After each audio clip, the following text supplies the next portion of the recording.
तरह से रक्षा खड़से की लड़की के साथ हुआ, क्या कहना चाहिए? देखो, देश के जो मंत्री है उनकी बेटी अगर महाराष्ट्र में सेफ नहीं है तो जो कॉमन मैन है उनकी बेटियां कैसे सेफ रहेंगी? और कल अगर आप स्टेटमेंट देखो तो उनका स्टेटमेंट भी, मतलब मंत्री का स्टेटमेंट भी वही था कि अगर मेरी बच्ची, मतलब मैं मंत्री हूं और देश की मंत्री हूं और मेरी बच्ची अगर सेफ नहीं है तो महाराष्ट्र में जो और लड़कियां हैं वो कैसे सेफ रहेगी? ये उनका खुद का स्टेटमेंट है। ये स्टेटमेंट बहुत डेंजरस है। और ये जो चीज महाराष्ट्र में हो रही है, जैसे रेप हो रहे हैं, मतलब अगर पूना की बात करें, एक डिस्ट्रिक्ट में अगर आप देखो तो 126 दिन में 50 रेप वहां पे हुए हैं और बहुत सारे पॉस्को के केसेस वहां पे हुए। मतलब ये एक डिस्ट्रिक्ट की बात है। महाराष्ट्र की अगर बात करें तो ये जो आंकड़ा है बहुत ज्यादा तरीके से बढ़ा है कुछ सालों से। सर, सेबी चीफ के ऊपर कोर्ट ने कहा है एफआईआर दर्ज की जाए माधवीपुरी बुच के ऊपर। ये मामला सामने आया, कल क्या कहना चाहते हैं? नहीं, अभी देखो, सुप्रीम कोर्ट ने वहां पे अगर बताया हो तो वो तो करना पड़ेगा और सिर्फ एफआईआर करके रुकने की जरूरत नहीं।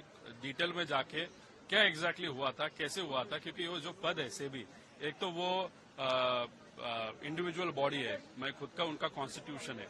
अगर उसमें कोई बाहर से आके हस्तक्षेप करता है या बिजनेस में हस्तक्षेप करता है, वो अच्छी चीज नहीं है। इसलिए वो बहुत पावरफुल पद है और उस पद का इस्तेमाल अगर किसी के लिए या खुद के लिए वहां पे किया गया हो तो उसकी जांच तो होनी चाहिए। दादा, आखिरी सवाल, इस्तीफा होना चाहिए दादा के मंत्री जो हैं उनका? देखो, अगर आप देखो, अगर आखा महाराष्ट्र है या पत्रकार है या अगर वो जो पीड़ित कुटुंब है, उन सबका कहना है कि इन्होंने इस्तीफा देना चाहिए, तो एक नैतिकता देखते हुए मंत्रियों ने दिखाना चाहिए कि बबनो, हम नैतिकता है हमारे में, जब तक इंक्वायरी नहीं होता तब तक हम वहां पे राजीनामा देते हैं या वहां इस्तीफा देते हैं। लेकिन वैसे कुछ होते हुए देख नहीं सकती। 2 मंत्री है और बहुत सारे मंत्री है जिसपे अभी एलिगेशन होने वाला है। अभी उसके बाद सरकार ने कुछ तो दिखाना चाहिए कि हम नैतिकता समझने वाले और जानने वाले लोग हैं। और लेकिन आज हमारी अपेक्षा है कि 2 जो नेता है, जो मंत्री है, उनका आज इस्तीफा लिया जाएगा।